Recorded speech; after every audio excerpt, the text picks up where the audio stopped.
Hello, everyone, and welcome to the Sin Bin. Today, I feel very blessed to have one of the original driving forces behind the creation of reggae music with us today. CMB Reggae is on a continuing mission to update its followers on reggae happenings in the Mid-Atlantic. As someone who is older than most of the reggae crowd today, I have always taken pleasure in exposing new fans and artists to older songs and techniques. And it has been a true pleasure to see new artists adopt the sounds that make reggae great. As my interview with Ian Young showed 2 months ago, many modern artists who grew up exclusively in the California ska sound have benefited enormously from his production that incorporates traditional roots reggae sound and results in a crisper, more powerful, and more eternal sound that increases their audience reach and increases their permanency in music. Our guest today has taken up this cause for decades, doing remixes, dubs, and live performances of major artists and enhancing their longevity. Furthermore, his musical innovations were a necessary precursor to the creation of dubstep and numerous other forms of music that became mainstream over the years.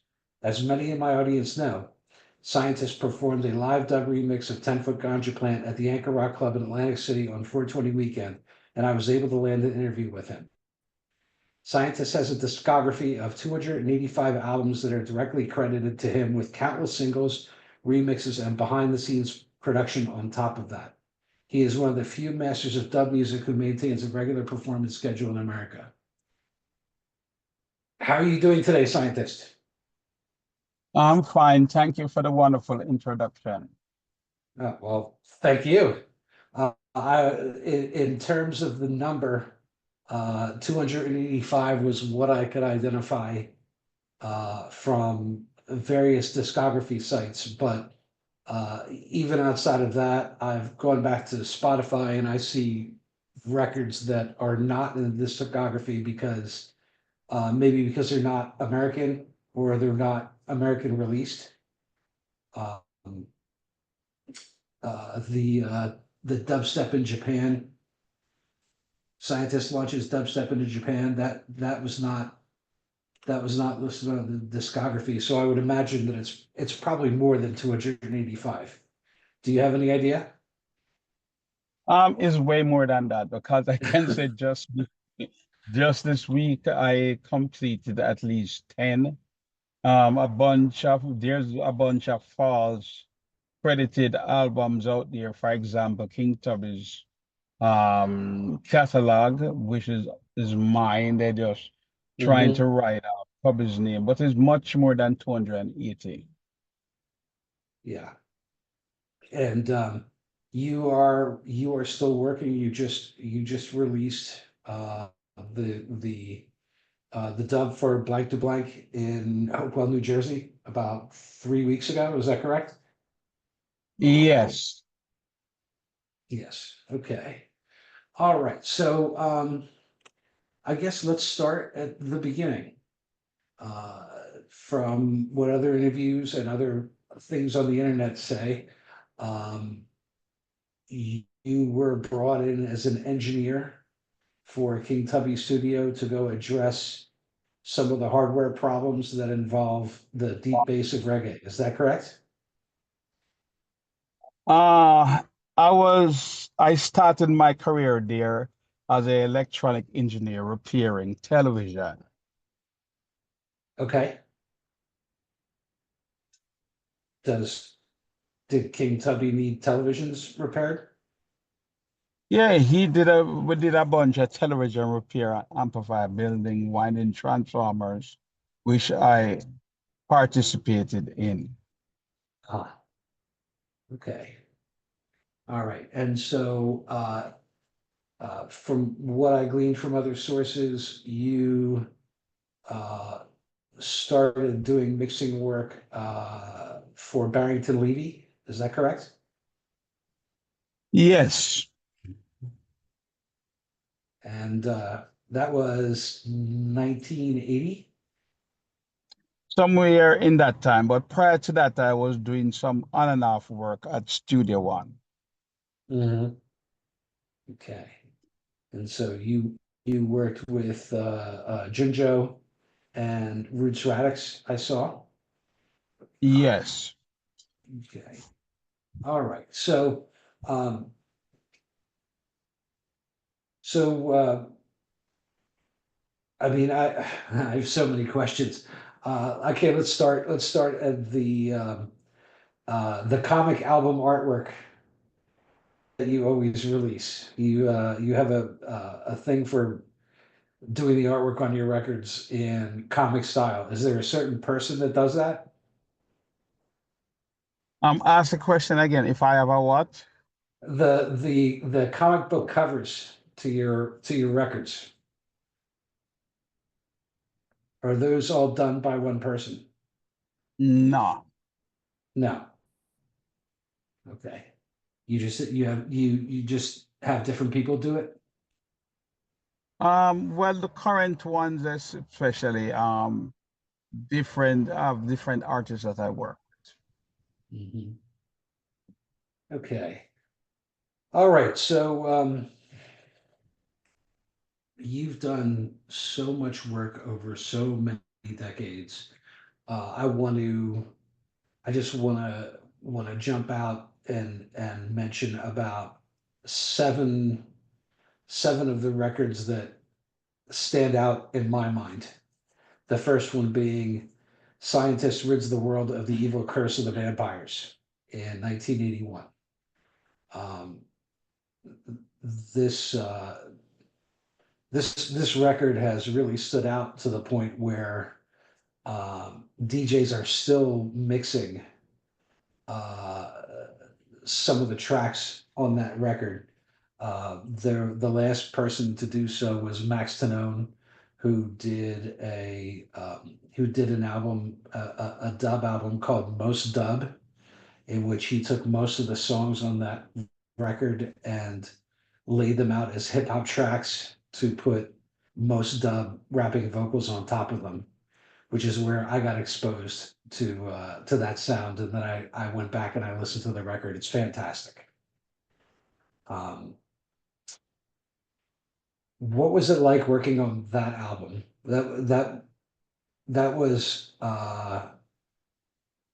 completely yours, right? I mean, there wasn't any vocals on the record other than some samples and some tracks, correct? The way how people mix record back then in Jamaica, Mm-hmm. whoever dub album you have the A side. When we Mm-hmm. mix in the A side, right after we mix the A side is when we mix the dub track. It would be Right. counterproductive to come back days later just to mix the dub. So while we have the levels up there, it's common practice just to mix the dubs right away. Ah. To answer your question, of recollection of mixing those record. It's kind Mm-hmm. of like a bittersweet. It kind of digs up a lot of buried hatchets. And to Mm-hmm. be quite frank, those records back then have left a bad taste in my mouth due to the behavior of the record company, Mm-hmm. the greedy, unfair lawyers that's attached to it, and it Mm-hmm. is like a bittersweet Mm-hmm. because until now, dealing with crooked record labels and their lawyers, Mm-hmm. they're trying to assert right that they doesn't have. Mm-hmm. Okay. All right. Well, regardless, it was the sound on that album is fantastic, and uh, I'm better off having heard it. Okay. The next one that stands out for me is Scientist Meets the Crazy Mad Professor at Channel One. Yeah, Um, that is just a made up name to story hype. My professor was never into Channel One studio at that time. He never okay. mixed any track on that record. I Oh just a my. producer building hype. Wow. Okay. All right. But you do have a friendship with Mad Professor, do you not? I do have a friendship with Mad Professor. I have no grudge with him, but at the time, the producer It's just building up hype. Just like the one that says scientists versus jammies. He was never in the studio with me mixing those tracks. It's just hype they're trying to build up when it's all my works. Amazing. Amazing. Okay. So, because I've seen that in your discography, you have done mixes with Matt Professor at different times in your career, correct? Not really. I only remember one where I met him in the UK, but the rest of them is just all made up titles to create hype. Okay. All right. Well, we're learning something every day here. Okay. Um, when I think of what the techniques are that really make dub that you have had your hand in, there are five that I was able to identify, and I don't know what the technical terms of any of them are, but we can go through them a little bit. Um, Dub is characterized by the splashy drum, like the like a snare with a gated reverb. Reverb. Yeah, Yes. and you were the inventor of that. Is that true? Ask a question and I did at the phone breakup. Like, what was the question? The splashy drum, the idea of using a gated reverb on a drum so it has an echo at the end of the verse. Yeah. Was that What your about was it? that your technique or had No, it existed before. it I existed just before? emphasized that. Yeah. Uh, and how were you able to accomplish that in an analog fashion?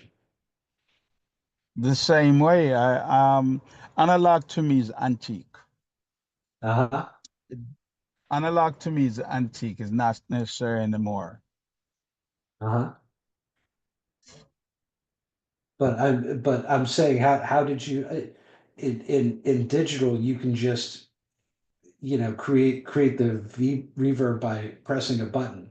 What I'm asking is how do you make that sound by way of a microphone and a soundboard? The same exact way you just pass it, you just send it to the reverb channel that you have designated. Uh-huh.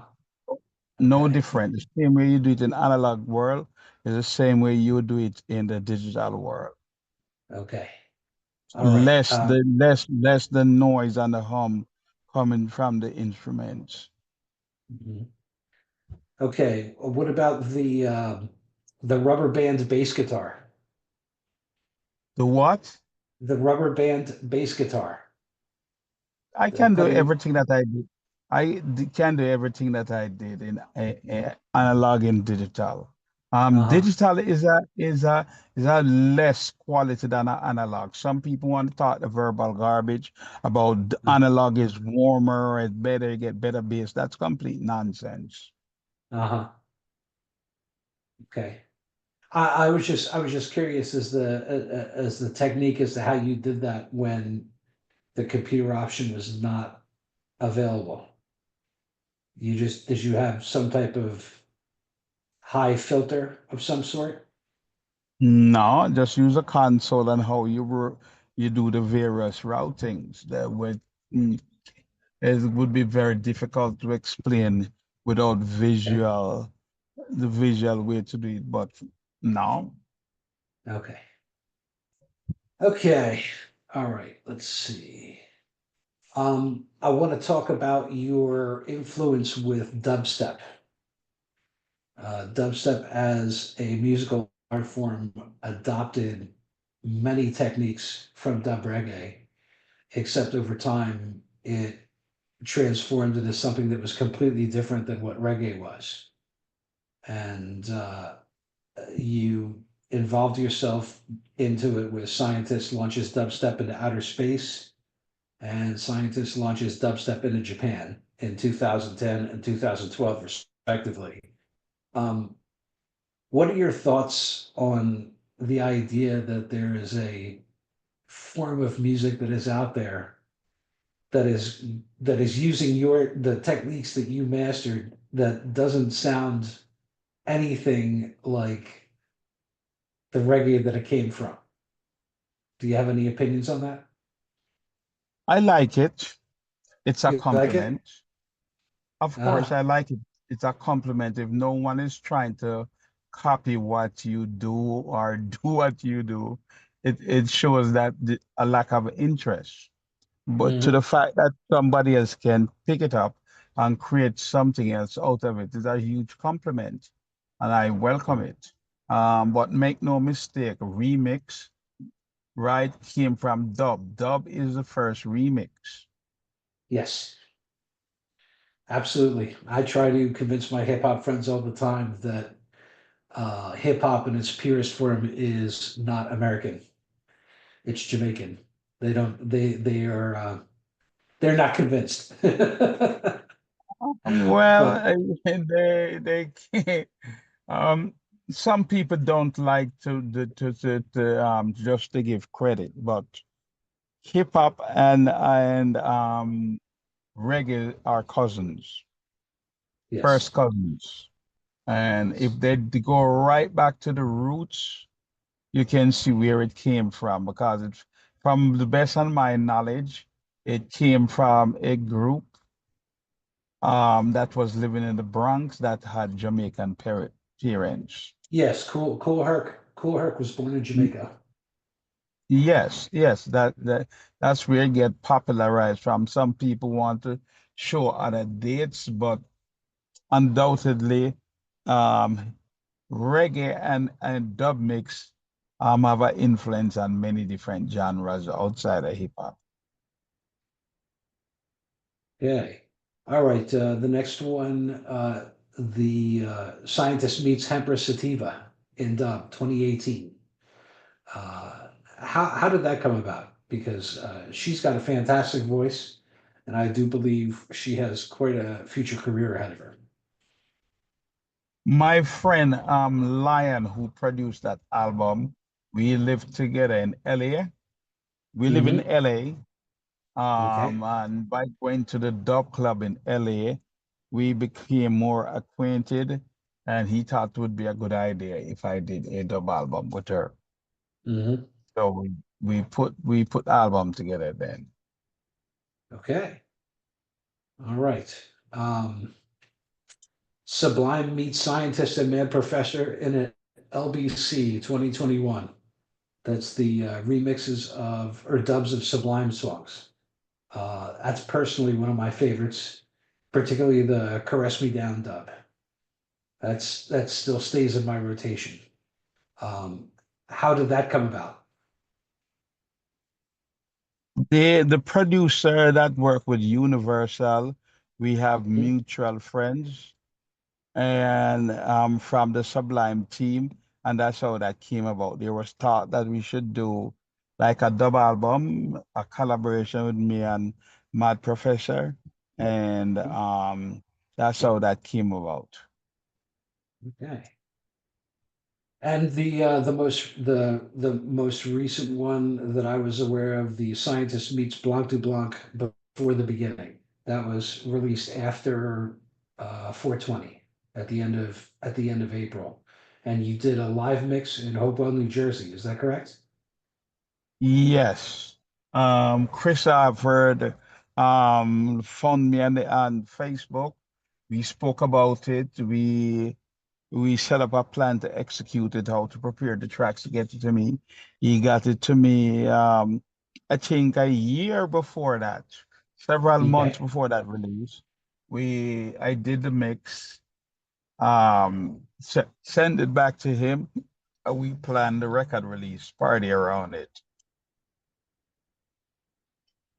Well, when I first got exposed to the idea that people were doing uh, dub performances live, my case of first impression was that was not possible, that it would be too difficult to do. And having listened to you, having been in Anchor Rock Club and seeing you do it, um, I mean, I was broken from that notion. I've seen a professor do it with Massive Attack, but I really don't think that there's a lot of people in the world that have uh, good enough of an ear or mastery of a technique to be able to do that kind of stuff live. Am I correct in that assertion? Not everyone can simulate it the proper way live, especially if you're using a band. Mhm. Take So, special technique.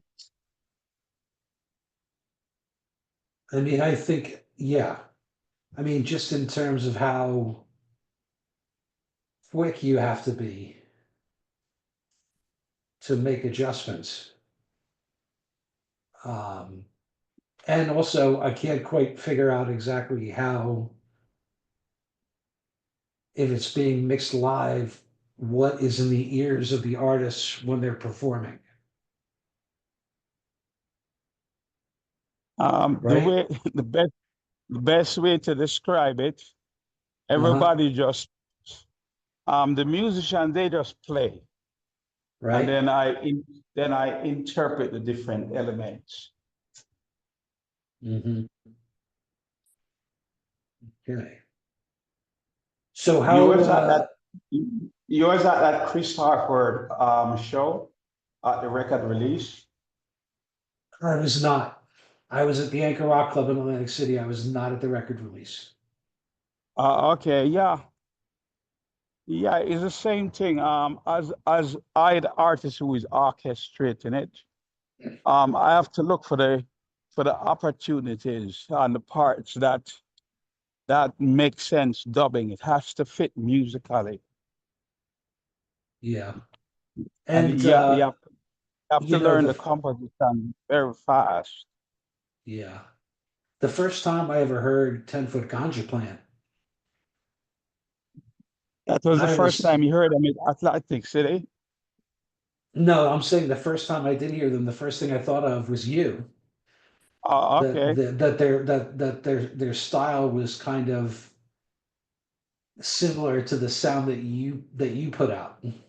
So I found it ironic that you were doing a live performance of them. You said there has to be some compliments. Yeah, but again, to do it, there's a bunch of other things other than just a bunch of musicians setting up stage on I stage and see. he doing it because there's a Uh, bunch of technical setup that I don't sure if you got to saw when was in Atlantic City, but there's a unique setup that takes place uh-huh. behind the scene. And one of the things that is a must, no guitar amplifiers. Musicians been brainwashed by the industry that needs their business to survive, that is telling them there's some special sounds that come from guitar amplifiers. That is a myth. And It's a one myth. of the reasons why I can say that we were building the same type of amplifier. A guitar amplifier is a very generic amplifier. There's nothing special about it. It's the same tone control that's in your car stereo and your component inside of a guitar amplifier. Hmm. Nothing major. Major. We were building amplifiers with 12 kTs versus a Hmm. guitar amplifier that just have two. And it's the same circuitry, the exact same circuitry, the Hmm. exact same push-pull circuitry. So when I hear the industry telling musicians being brainwashed about their guitar amplifiers, that's nonsense. And one of the things that why you hear that recording or that show sound like that is because we didn't have the guitar amplifier and we get near studio quality without the Hmm. guitar amplifier is a big myth. You don't need guitar amplifiers. Hmm. The guitar amplifiers was in the 50s and the 60s was the PA, but not in this Right. modern time. Right. So there's no. So you're always better off taking the amplifier out and putting the guitar directly into the board and then pushing it out to some other device. Yes, because one of the main reasons is just say you take out the bass. The audience is going to be hearing the bass from the stage, which gets in Hmm. all the open mics that create just more bleed and problems. I see. So you See. definitely don't want the guitar amplifiers. Okay. All right. So how long have you been doing these live dubs? Quite a while now, from what the 90s when I was living in New York for a while, Hmm. Washington D.C.'s. Yes. Oh yeah. That reminds me. I did see in your bio that you moved to DC in 1985, 1986. Um, as somebody who grew up on the Maryland side of DC, that was kind of a shock to me. Uh, what was going on in DC reggae wise that you were Nothing. recording there in 1986? And nothing, just a few random bands. But I first came to DC, Maryland area, because that's where my family lived for decades, way before I come to America. I see. They all lived in that side, and you had a few scattered bands here and there. But here's what America have a town for everything. If you want to be in Uh, politics, you move to Washington, D.C. uh, If you want to have more than one wife, you move to Utah. If you want to be in gambling and prostitution, Las Vegas. So America has a town for everything. mhm. Well, I grew up in Gaithersburg, so and I was Gaithersburg, Gaithersburg, Gaithersburg, Maryland. Yep. Gaithersburg, Maryland, and during the days of the punk rock scene in 87, 88, 89, I spent my Saturdays downtown in DC. And as far as my recollection goes, I don't recall any significant reggae happening in DC at that No, time. Yeah. nothing like that back in them time, which got me real bored. And then I start to venture into New York, Uh-huh. little bit more active. But if you Hmm. that whole trip going up to Georgia Avenue and Rockville Pike and all of that, Yep. nothing, not nada. It was a very conservative town. Nowadays, it start to break a little bit A different. little bit, but I moved. I left there 3 years ago. I thought that Philly was a better option. So No, nothing new. The music scene in Maryland, Washington D.C. back in those days was very bone minimal. yeah, yeah. Okay. Let's see, what else we got here? Um, you you did a live dub with Sun Dub at the Nitty Factory in New York in 2003. How did that come about? Are you friends with Sydney Mills? Yeah, me and Sydney Mill go way back to the time of New York days. We Hmm. used to live in New York, and I did a record with did a mix with Sundub, and Uh-huh. that's how that came about. Hmm. And I know that you and Sunda were contemplating a 4 or 5 stop tour in January of 2024, and the reason why was I was I was contacted by Ben Teeters of Sundub to go promote initially you and Sundub, and after that, I think, after I agreed, you dropped out and Mighty Mystic came in instead. So we Who could have came met in a little. instead? The Philadelphia leg of the tour with you and Sundub, it Yeah. didn't happen. It didn't happen. You dropped out and Mighty Mystic replaced you. Um, I promoted the Philadelphia stop for that night, so I would have been able to meet you earlier. Oh, okay. Yeah. The logistics didn't make any sense. It didn't work out. Uh, okay, well I understand it's a complex thing. Um, Yeah. okay, all right, um, all right. So let's get to the more relaxing parts, and this is you sharing memories. Uh, what live performance that you have been to has been the most memorable in your career? What live performance? Yes, it might not even be your own. It might be someone else. But what was the one show Well, that you went to? recently between Chris Halford and 10 Foot Ganja Plant, Yeah. right, is the most memorable. And here's why. Things work best. It doesn't care if you're running a major corporation.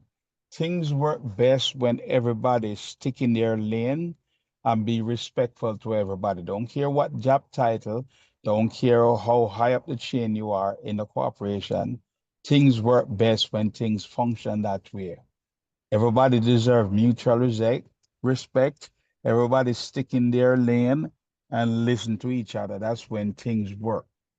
So both works best. So both working with Chris Hartford and 10 Foot Right. Ganja Plan. That's how everybody performed. Everybody listened to what makes sense. And then we all Absolutely. decide, okay. Yeah, but you have some people, they make a mistake and saying one-on-one is 11 and don't care how you show them one-on-one is not 11. They try every justification to tell you why one-on-one Hmm. is 11. You should listen to them because they're the boss. Got it. And is why those two recent concerts is the most memorable. Everybody was very respectful. Everybody stuck in their lane, and we perform Yeah. as a team. It doesn't matter Yeah. who scored the goal, the team won. Well, they are the Tenfa Ganja. They are consummate musicians. I absolutely agree with that. Um, okay, so in terms of venues, let's talk about venues. What venue anywhere in the world do you enjoy the most performing at?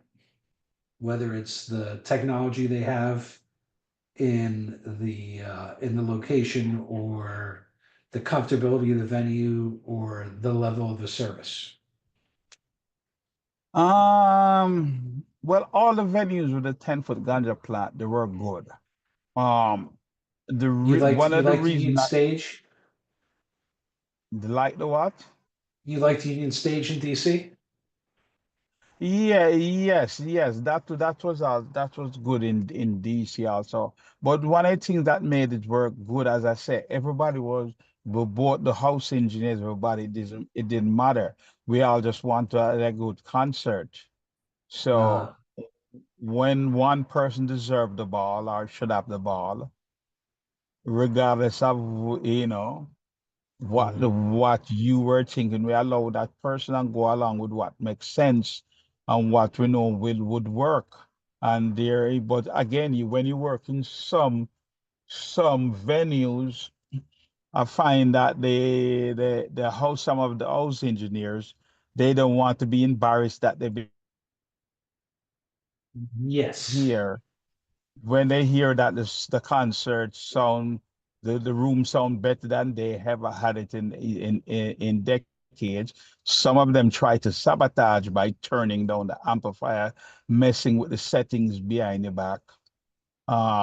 That did go on at one venue towards the end. I don't want to, Uh, Don't want to call them out, but just because of one bad individual, uh, because he got to play before, and then when you heard the difference, then it's apparent that he didn't know what he's doing. But here's what, man, make no mistake, reggae is the hardest genre to engineer, not the other way around. Like people try to have it like R&B or some other genres more technical mhm. than reggae. Now, I can mix all the other different genres very easily and highlight and give it a way bigger, better sound than the genre is accustomed to, just because of what I have developed in reggae. And then when some of these guys in some of these venues hear what real bass should sound like, they don't, some of them, instead of learning from it, they try to sabotage it. They try to put compressors to limit the Mhm. sound because they don't know what big bass is supposed to really sound like. And to be honest, I don't know how some of these folks get their job and how the teachers who teach them get the jobs to be teaching these guys that has come out and just do pure nonsense. Some of these Well, teachers need to take a class themselves. I have interviewed 30 reggae artists since I started doing this 5 years ago. And the complaint that you laid out, I've heard at least 10 times from different artists. So it seems to be a common recurring complaint. What Um, seems to be, the idea that the house technicians are not the best at what they do, and mm, also that in some cases they attempt to sabotage. yes, because whoever is teaching them, it teach them wrong and decades of bad learned behavior. The next one just echo the next garbage. I just goes along. Like for example, when we're working at one of the venues, I told the house technician, no guitar amplifier. He looked at me like I was crazy. So I said, yep, no Mhm. guitar amplifier. So he looked at the musician for 10-foot ganja plant. No guitar amplifier, like he was expecting the musician to say, yes, guitar amplifier to try override. And he Right. looked like you are crazy. You crazy? Because that is what the industry been teaching them because they want to keep selling guitar Right. amplifiers. As I was saying, I was building those guitar amplifiers since I've been type are more powerful to those guitar amplifiers since I've been 16. It's nothing, it's just a generic amplifier, no special sound. But they've been fooled to believe that you Mhm. need a guitar amplifier Right. when it's the major cause of most of their problems. Right. Okay. All right. Okay. So one last question before we go. We had some discussion earlier about you might be working on a memoir. Um, how is that coming along, and when can the fans be expecting that? Don't want to set an expectant date because um every day is like new discovery. It's like you're going through a lawsuit. We're in discovery stage. And we're I going to be see. clarifying a lot of misconception and untold the truth and, Uh-huh. and show the people the truth. One of them is all these albums that Tubbies have. Now Right. is my album. Tubbies only mixed 3 albums. The rest of them is fraud. We can show what we're going to be showing, why it's a fraud. And most of all, when Elvis Presley was alive, that is when all his greatest hits came out. Would you agree? I'm not an Elvis fan, but yes, I will concede that Yeah, point. yeah, or when the artist is alive, like Michael Jackson, that is when he Mhm. had all his greatest hits, like Thriller. Is that correct? Yes. Yes. So, question is, why only after King Tubby's died, these albums keep popping out? You see? Um, I mean, I would imagine it's a kind of thing like Tupac, where they have where people have things that they've saved that are not released, and they think they can make some extra money. Yeah. And they're doing so it's a piracy. So we're going to be addressing some of that. We're going to be Mhm. setting the record straight with a lot of things as far as the different innovation I bring in to the engineering, not dub, because some people want to keep things marginalized. Well, dub. Well, by the way, a dub is more technical and need more know-how more than just a straight and flat, what we call White House mix. You just let the instruments run just how the musician play it. But for to enhance the music, right? Mhm. The instrument have to be recorded, set up in a particular way to get the sound. So we're going to be shedding lights on all of those things with Okay. witness testimony and a bunch of other things so we do have blind arguments.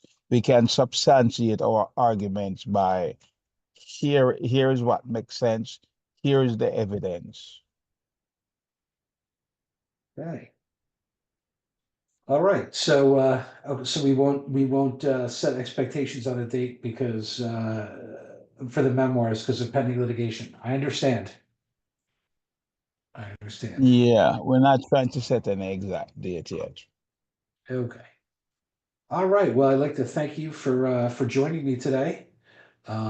For my fans uh, following CMB Reggae, please continue to tune in every week for original content on Facebook, YouTube, and Instagram. And scientists, I cannot thank you enough. I'm honored you were able to do an interview with me. And can I ask you when's the next time we're going to see you on the East Coast in the Mid Atlantic? Do we know? We working on it now. Probably later down in summertime is where we're trying to execute our next run. Okay. Well, I will look forward to it, and if I get word of when it is, I will be there. Okay. All right, All right. man. Thank you Th- very much. Good day, fans. Have a blessed day. And one thing I would want to say to your listeners, mhm. um, doesn't care what type of environment you are, mutual respect for everybody is the thing that build prosperity and maintain peace. Mutual respect. Absolutely. Okay. Yeah. All right. Thank you. This has been an enjoyable experience with Hopeton Brown, otherwise known as Scientist. Take care. Take care. Bye bye.